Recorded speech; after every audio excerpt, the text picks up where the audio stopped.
Video like जरूर कर लीजिए और ऐसे वीडियो लगातार फ्री में पाने के लिए चैनल को तुरंत सब्सक्राइब कर लीजिए और बेल आइकन को जरूर टैप कर लीजिए ताकि आगे भी सारे वीडियो आपको मिलते रहे। यूट्यूब में फॉलो करते हैं तो प्लीज ये वाला फ्री टेलीग्राम चैनल जरूर ज्वाइन कर लीजिएगा। सारे नोटिफिकेशन सारे अपडेट यहीं पे आते हैं, ध्यान रखिए। नमस्कार साथियों, स्वागत है आप सभी का SCS में।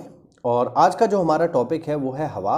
और हवा को हम पिछले 2 क्लास में और कवर कर चुके हैं, जिसमें हमने कोरियोलिस बल, फेरल का नियम और जो स्थायी पवनें होती हैं उनको हमने डिस्कस किया था। आज हम आगे बढ़ेंगे और आज का जो हमारा टॉपिक रहेगा वो है नॉन परमानेंट विंड्स या अस्थायी पवनें या फिर सामयिक पवनें, ठीक है, या फिर इंग्लिश में इन्हें बोलते हैं नॉन परमानेंट या फिर पीरियोडिक विंड। सबसे पहले इनका नाम अस्थायी पवनें या फिर सामयिक पवनें क्यों है। देखो, इनका नाम अस्थायी पवन साथियों इसलिए है क्योंकि ये कोई निश्चित दिशा में गमन नहीं करती हैं, यानी मौसम परिवर्तन होने पर इन पवनों के चलने की दिशा में भी परिवर्तन हो जाता है। ध्यान रखना, जैसे मौसम चेंज होगा वैसे इनके चलने की दिशा भी बदल जाएगी। यानी गर्मियों में इनके चलने की दिशा अलग होती है और सर्दियों में इनके चलने की दिशा अलग होती है। जैसे हम इसका एक एग्जाम्पल लेते हैं।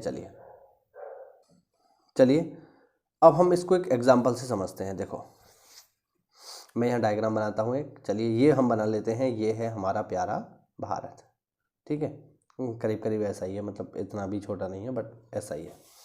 अब ये है स्थल और ये क्या है इसके चारों ओर, ये है समुद्र।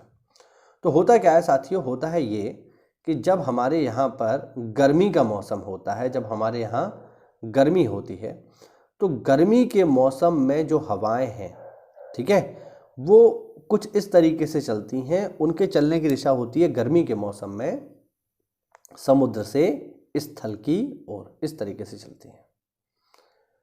और ये जो पवनें मैंने यहाँ पर बनाई हैं, इन पवनों का नाम है मानसूनी पवनें। ये मानसूनी पवनें हैं। मानसूनी पवनें कैसे चलेंगी? गर्मी में।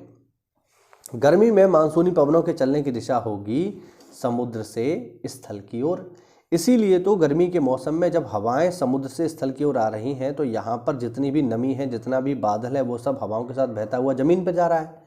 और जब ज़मीन पे जा रहा है तो टेम्परेचर वेरिएशन की वजह से कंडेंसेशन होता है और पानी बरसता है। तो गर्मियों में मानसूनी बरसात होती है, नहीं होती है। लेकिन ये स्थिति कब तक रहेगी? ये स्थिति साथियों जून से प्रारंभ हो जाएगी और लगभग मध्य सितंबर या फिर अक्टूबर तक ये आपको देखने को मिलेगी। अक्टूबर में आकर के मौसम भारत में चेंज हो जाता है और जो हवाएं हैं उनके चलने की दिशा भी बदल जाती है। सर्दियों में इन हवाओं के चलने की दिशा जस्ट उलट हो जाती है। सर्दियों में मानसूनी पवनें चलती हैं स्थल से समुद्र की ओर, यानी जस्ट उल्टा हो गई, नहीं हो गई। गर्मियों में चल रही थी समुद्र से स्थल की ओर, लेकिन सर्दियों में चल रही है स्थल से समुद्र की ओर। यही कारण है साथियों कि सर्दियों में हमारे यहाँ पर मानसूनी वर्षा नहीं होती है, ठीक है। सर्दियों में मानसून से होने वाली वर्षा शून्य है क्योंकि हवाएं चल ही नहीं रही उस दिशा में, तो मानसून से वर्षा कैसे होगी। लेकिन फिर सवाल उठता है कि यार कभी कभार तो पानी बरस जाता है सर्दियों में। हमारे यहाँ तो खूब बरसता है, उत्तर भारत में दिसंबर में, जनवरी में ओला तक पड़ जाता है, खूब पानी बरसता है।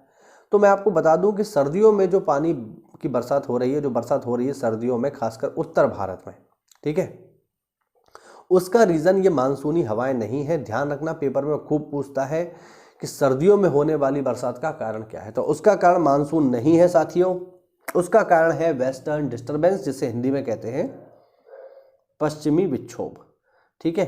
ध्यान रखना, एक इंपॉर्टेंट टॉपिक है, पेपर में खूब आता है कि बताइए शीत ऋतु की वर्षा का कारण क्या है। तो सर्दियों में जो उत्तर भारत में बरसात हो रही है, देखो ध्यान रखना, मैं उत्तर भारत की बात कर रहा हूं, मैं दक्षिण भारत की बात नहीं कर रहा। दक्षिण भारत में तो सर्दियों में बरसात मानसून की वजह से ही होती है, खासकर कोरोमंडल तट पर। लेकिन हम यहाँ केवल उत्तर भारत की बात कर रहे हैं, मैं उत्तर प्रदेश की बात कर रहा हूँ। तो उत्तर प्रदेश में जो सर्दियों की बरसात होती है, जिसे हिंदी में महावट कहा जाता है साथियों, उसका कारण मानसून नहीं है, उसका कारण है पश्चिमी विक्षोभ यानी वेस्टर्न डिस्टर्बेंस, ठीक है। चलिए देखते हैं।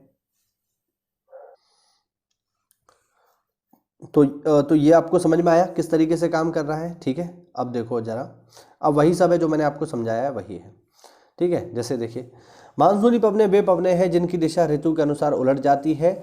ग्रीष्म ऋतु में 6 माह समुद्र से स्थल की ओर और शीत ऋतु में 6 माह स्थल से समुद्र की ओर चलती हैं, जो मैंने आपको बताया वही है। ठीक है। उसके बाद आती हैं लोकल विंड। ठीक है, स्थानीय पवनें, यहाँ पर स्थानीय लिखा हुआ है।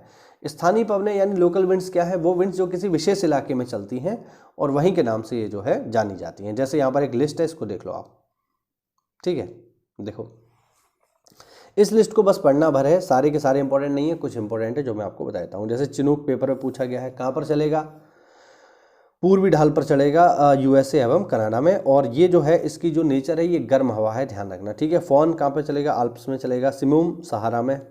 हरमट्टन इंपॉर्टेंट है, सहारा में चलेगा। ब्रिकफील्डर पश्चिमी ऑस्ट्रेलिया में। डॉक्टर विंड गिनी तट। ठीक है, सांता आना इंपॉर्टेंट है, कैलिफोर्निया यूएसए में, गर्म पवन है। हबूब है, ब्लैक रोलर है, नॉर्वेस्टर है, न्यूजीलैंड ज़्यादा भारत में चलती है। ठीक है, शामल है देख लीजिए ज़रा, शामल है मेसोपोटामिया में। ठीक है, सुखोव है कजाकिस्तान तथा दक्षिणी यूरोपीय रूस में, यहाँ पर मिलेगी। ठीक है, लेस्ट है, ये मोरक्को में चलेगी। उसके बाद देखिए यहाँ पर कुछ ठंडी हवाएं भी हैं, ये भी इंपॉर्टेंट है, पेपर में पूछता है। देखो जैसे मिस्ट्रल कहाँ पे चलती है, फ्रांस में चलती है। बोरा एड्रियाटिक सी में। बुरान रूस में। ठीक है, नॉर्दर्न यूएसए में। ब्लिजार्ड एक ध्रुवीय क्षेत्र में चलने वाली पवन है। लेवेंटर स्पेन में। वाइस फ्रांस में। पुर्गा रूस में। ठीक है, ये बस देखिए इनको पढ़ना भर है, सारे के सारे तो नहीं, लेकिन हाँ कुछ इसमें महत्वपूर्ण है। जैसे ये विली विली। ठीक है, विली विली नाम का एक चक्रवाती तूफान भी होता है जो कि ऑस्ट्रेलिया में आता है, तो ये महत्वपूर्ण है। ठीक है, हबूब है। ठीक है, मैस्ट्रो है। ठीक है, ये सारे के सारे थोड़ा सा इंपॉर्टेंट है, इनको एक बार देख लेना। ठीक है, तो उम्मीद करता हूँ इस वीडियो में आपको पूरी जानकारी मिली होगी स्थायी पवनों के बारे में, अस्थायी पवनों के बारे में। तो ऐसा है साथियों, तो वीडियो को लाइक करिए, चैनल को सब्सक्राइब करिए। मिलते हैं अगली क्लास में, तब तक के लिए